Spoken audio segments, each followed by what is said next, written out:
Hi, Frank Thacker here, and welcome to the Daily Peacemaker. I want to start this off with a quote from Dwight Eisenhower. Um, he says, "I'd like to believe that people, in the long run, are going to do more to promote peace than our governments.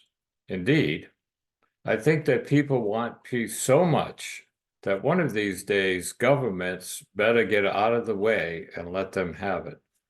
That's a pretty powerful quote, I think, and it fits quite well with the Daily Peacemaker's notion of if we're going to create a culture of peace, it's going to come from the bottom up, and it's going to be dependent on people like you and I using our gifts.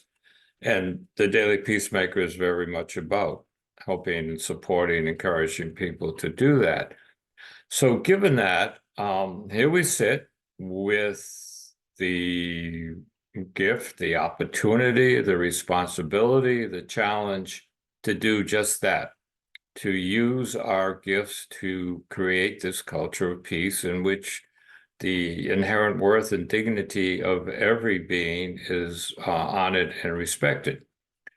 So we each have our gifts, individual gifts, and we each need to use those as best we can. However, I think there are two areas that involve all of us. Each of us has these two areas that I believe we need to develop. One is the need to evolve, and the other is the need to live more nonviolently. And as I've mentioned before, these two kind of work together. As you evolve, you become more nonviolent in your daily living and vice versa. So I want to just look at the one notion now of evolving. So you see somebody and say, "Whoa, wow, that person really needs to evolve." Or you see someone else and you say, "Wow, that person's really evolved." What does that mean?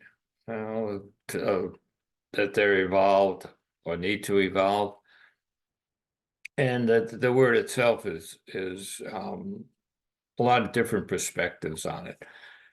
For me, I found that evolving means, if you're evolving, it means your ability to love is deepening and expanding.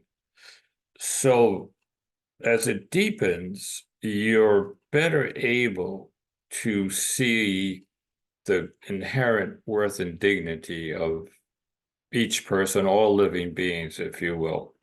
You can see the divine in them, and that's kind of your response is more one of openness to the good qualities that they have.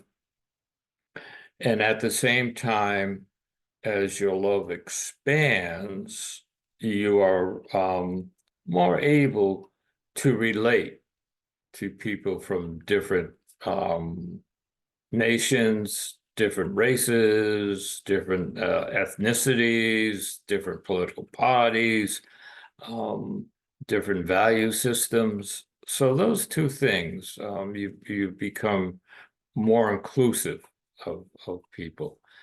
So that's one thing. Then the other question that comes up is, how do I know I'm evolving?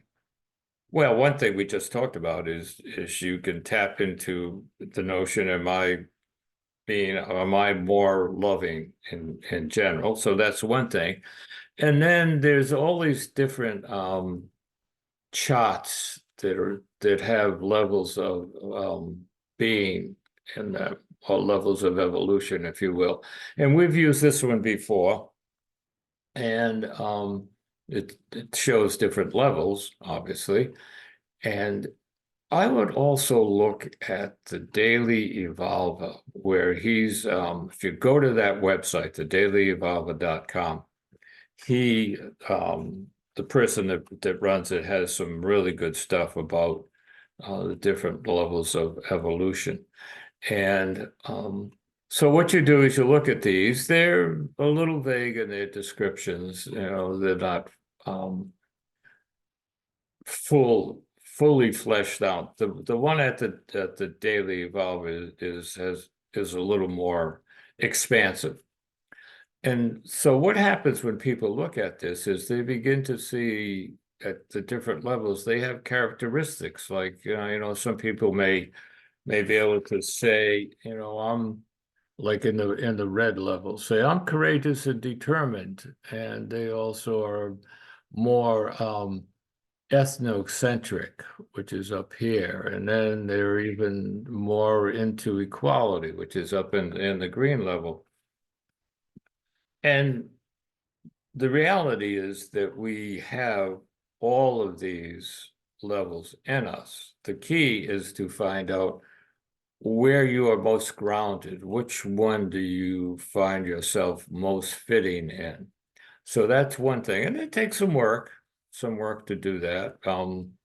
But it's helpful to know what level you're at. The other another important aspect is as you move up, as you evolve, you do not disregard the lower levels. It's sad to say that often happens. Like when you get up, say, in the postmodern green, you think this is the end all be all, and everything below you is not worth anything anymore. But the reality is that each of those have a value or more than one value.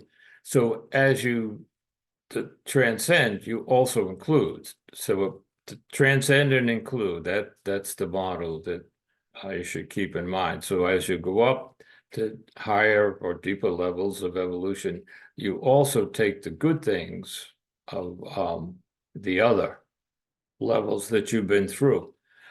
For example, a real good example is the whole broad levels of egocentric, ethnocentric, and world-centric.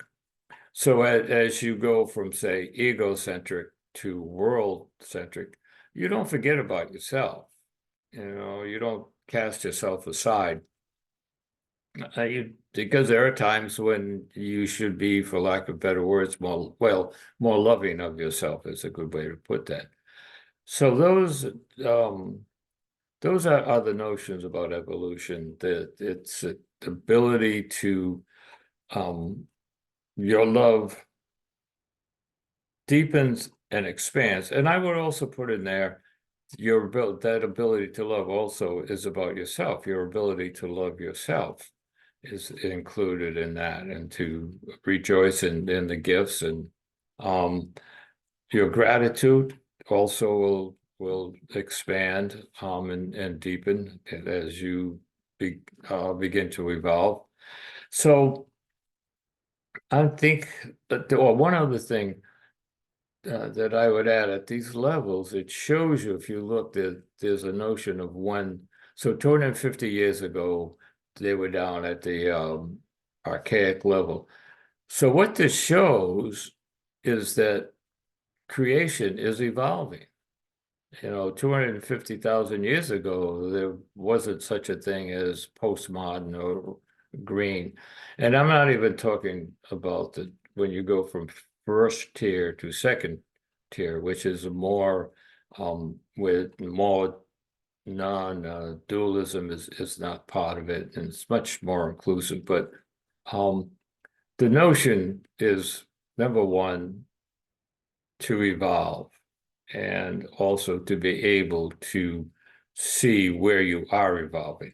So I'm going to stop there. Maybe next time we'll look at nonviolence and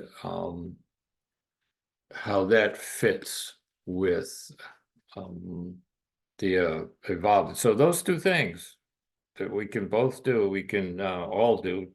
We can evolve and we can live more nonviolently. So it's always good to be with you. Thank you for sharing your time with me, and we'll see you again soon. And always open for comments, exchanges. So take care, and peace to all.